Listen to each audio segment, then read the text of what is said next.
열방을 향한 선교는 우리의 사명입니다. 이 사명을 잘 감당하기 위해서 현장에서 사역을 감당하는 분들이나 후방에서 지원하는 분들 모두가 선교지 상황을 이해하는 게 무엇보다 필요할 텐데요. 예장통합총회 세계선교사회 대표회장 이재삼 선교사 모시고 관련 이야기 나눠보도록 하겠습니다. 선교사님 안녕하십니까? 예, 안녕하세요. 반갑습니다. 예, 반갑습니다. 먼저 통합총회 세계선교부 현재 선교사님들 파송 현황이 먼저 어떤지도 궁금한데요. 네, 저희 대한예수교 장로회 통합 측 선교사들은 92개국에 835가정, 네. 1588명 선교사가 현장에서 사역을 하고 있습니다. 예. 이렇게 현황을 말씀을 해주셨다면 총회 선교사 파송이 매년 이루어지고 있는지 이 부분도 궁금한데. 통합 측 선교사 훈련이 예전에는 1년에 2차례 진행을 했습니다. 그런데 여러 가지 이유 또 상황으로 해서 올해부터는 1년에 한 차례 이렇게 사역을 훈련을 시키고 있습니다.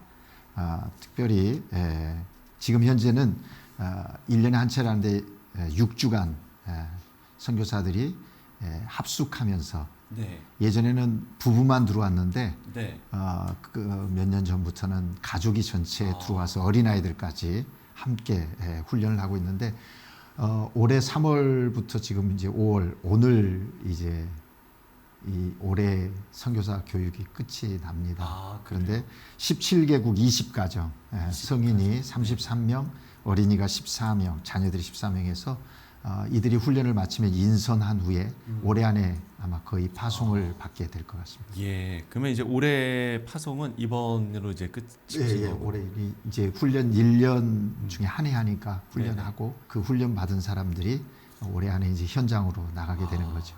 예. 이렇게 이제 꾸준히 선교사들이 파송되고 있다는 것 자체가 상당히 감사한 일인데 그럼에도 불구하고 지금 이제 전체적으로 선교사 수가 좀 감소하고 있는 상황이잖아요. 이런 좀 우려의 목소리도 있는 것 같거든요. 그렇습니다. 이제 계속해서 우리 한국 선교사 현황을 보면 은퇴 선교사들이 많이 지금 나오고 있는 현실입니다. 한 선교단체 조사 결과에 의하면 10년 이내에 은퇴 대상 60세 이상 60대 선교사들이 약 한 29.36% 정도가 은퇴할 거라고 그렇게 얘기를 합니다. 이렇게 이제 선교사들이 고령화되고 또 선교사 지원이 감소 추세이다 보니 한국 선교회 방금 말씀하신 대로 좀 우려하는 말들이 있습니다. 그럼에도 불구하고 참 감사한 것은 하나님의 선교는 멈추지 않고 있다는 겁니다. 그 어려운 가운데서도 선교사 자녀들이 부모님 하시는 선교사에게 동참한다든지 그래서 어느 한 선교 단체 그 보고에 의하면 선교사 자녀들 거의 한 80% 정도가 부모님이 하시는 사역에 함께 동참하면서 사역을 진행하고 있다라고 이렇게 보고하는 내용도 들었습니다. 이런 건 참 희망적이라고 생각이 됩니다. 대를 이어서 또 부모님이 하던 사역들을 자녀들이 함께 해나갈 수 있다는 것 참 귀한 거라는 생각이 들고요. 이제는 또 선교적인 어떤 그 관점을 좀 다양화해서 전통적인 어떤 선교만이 아니라 이제 여러 방법들을 좀 제시하면서 젊은이들에게 또 도전해서 선교 동원이 더 필요한 시기가 아닌가 그런 생각을 합니다. 선교사님의 이야기를 들어보니까 뭐 우려의 목소리도 있습니다만 또 반대로 희망적인 부분도 있는 것 같습니다. 매년 각 나라에 파송된 선교사님들이 한 자리에 모이는 시간이 있는 줄 아는데 올해도 이제 계획이 돼 있는 거죠? 네, 그렇습니다. 저희 대한예수교 장로회 통합 측 선교사 대회는 매년 2년마다 선교사 대회와 총회를 갖습니다. 올해는 7월 8일서부터 11일까지 장로회 신학대학교 세계교회 협력센터에서 이렇게 진행하게 됩니다. 성령의 능력으로 부흥하는 교회와 선교라는 주제로 열리게 되고요. 참석하는 선교사들은 한 200여 명, 그리고 MK 선교사 자녀들 한 50여 명에서 250여 명 정도 참석할 것으로 예상하고 진행하려고 합니다. 올해 선교 대회에서 어떤 부분들이 중점적으로 다뤄지는지 추가적으로 좀 설명을 해주신다면. 예, 특별히 올해는 참 우리 한국 교회나 선교에 큰 의미가 있는 것이 1885년 4월 5일에 우리 선교사 언더우드 목사님과 또 아펜셀러 목사님이 한국에 최초로 입국해서 복음 시작한 지 140년 예. 되는 해입니다. 이 뜻깊은 해에 선교 대회를 고국에서 할 수 있다는 게 너무 기쁘고 감사한 일이고요. 140년 전에 선교를 통해서 이 복음을 받은 우리가 성령의 능력으로 또 이렇게 부흥하는 그 교회가 되어서 이제는 선교하는 나라가 되었다라고 하는 것 얼마나 정말 감사한 일인지 모르겠습니다. 큰 기쁜 일이죠.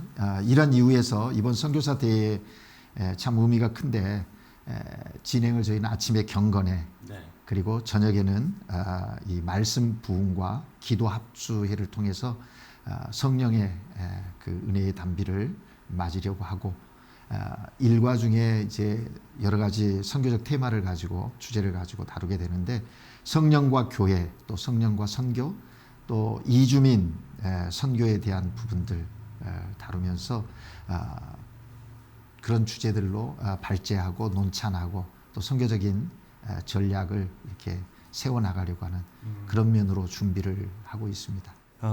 선교사의 이야기를 하면서 우리 선교사님들에 대해 그 안전에 대한 이야기를 안 할 수가 없을 것 같습니다. 특히나 올해 이 마다가스카르 선교지 현장에서 있었던 사고를 계기로 이 안전에 대한 구체적인 논의들 좀 어떻게 좀 진행이 되고 있습니까? 예, 여러 면에서 뭐 각 선교 단체들이나 또 선교사들 스스로도 이 안전 또 위기 관리 어떻게 해야 하느냐 하는 건 굉장히 중요한 부분이라고 생각합니다. 이번에 그 큰 충격적인 사건을 접하면서 많이들 놀래고 그랬는데 결국 선교사는 모든 낯선 타문화 환경 속에서 사역하기 때문에 늘 위기에 노출되어 있고 안전에도 노출되어져 있는 것이 사실인 것 같습니다. 선교사들이 당하는 그런 위기 또 안전의 위협 이런 건 정말 다양한 것 같아요. 예. 그래서 선교 현장 나가기 전에 그 위기 관리라든지 안전에 대한 매뉴얼을 숙지하는 것도 너무너무 중요한 것 같고요. 또 선교 현장에 있으면서 늘 그 안전이나 위기에 대한 대처 방안들 그래서 예측하고 예방하고 또 어떤 위기가 왔을 때 인정하면서부터 초동 조치를 취하고 또 그다음에 후속 조치를 하는 것이 중요하다 하는 생각이 듭니다. 선교사들은 위기를 자초하지 않도록 스스로 조심해야 하는 것 아닌가 하는 생각도 들면서 늘 현장에서 현지인들 앞에 제 개인적인 생각으로는 아는 척 하지 말고 있는 척도 하지 말고 잘난 척 하지 말고 겸손히 그들과 함께 이렇게 복음을 위해서 사역을 해 나갈 때 가족의 안전이라든지 또 선교 현장의 여러 가지 위기로부터 좀 더 이렇게 대비할 수 있는 그런 부분이 되지 않겠는가. 물론 여러 가지 위기 속에 하나님의 주권을 믿고 우리가 사역을 하지만 주님께서 뱀같이 지혜롭고 비둘기같이 순결하라 말씀하셨던 것처럼 그런 어떤 좀 준비, 그런 마음가짐, 자세가 필요하지 않겠는가 그런 생각을 합니다. 네. 너무나 이제 다양한 상황들, 그 이제 너무나 이제 다양한 이제 위기들이 존재를 하기 때문에 어떤 매뉴얼이나 어떤 대응 방안을 만드는 게 정말 쉽지는 않을 것 같아요. 그래도 이제 저희 교단만 해도 대부분 선교 단체들이 그 위기 관리에 대한 매뉴얼을 다 갖고 있습니다. 그래서 선교사 훈련할 때도 그 교육을 늘 하고 또 늘 그 매뉴얼을 숙지해서 항상 대비하고 또 예측도 해야 하고 그래서 미리 대비해서 그런 부분에 좀 조치를 취하면 여러 가지 위기로부터 또 안전에 대한 위협으로부터도 좀 보호받고 보내신 그 사명을 잘 감당할 수 있지 않을까 그런 생각을 해봅니다. 예, 알겠습니다. 자, 선교사님들의 안전과 관련된 논의 내용을 저희가 좀 짚어봤고요. 끝으로 기도보다 더 중요한 건 없을 것 같습니다. 기도 제목 나눠주시고 오늘 이야기 마무리 짓도록 하겠습니다. 그럴까요? 네. 한 두 가지 기도 제목을 드리면서 기도를 부탁드리려고 합니다. 첫째는 모든 선교사님들이 각자의 선교 현장에서 성령 충만하여 늘 겸손하게 하나님이 주시는 능력으로 현지인을 사랑하고 또 복음 선교 잘 감당할 수 있도록 위에서 기도해 주시면 감사하겠습니다. 그 두 번째로는 이번 7월에 진행되는 저희 대한예수교 장로회 통합 선교사 대회 및 총회 참석한 선교사들이 고국에서 재충전과 또 재헌신을 통해서 맡겨주신 사명 잘 감당할 수 있도록 기도 부탁드립니다. 예, 두 가지 기도 제목을 나눠주셨습니다. 그야말로 선교사님들이 그 선교 현장에서 성령 충만함과 또 겸손함으로 선교 사역을 잘 감당할 수 있게 또 오는 7월에 있을 선교사 대회 행사를 위해서도 시청자 여러분들의 많은 기도 부탁드리겠습니다. 네, 지금까지 통합총회 세계선교사회 이재삼 대표회장과 이야기 나눠봤습니다. 오늘 말씀 고맙습니다. 네, 감사합니다.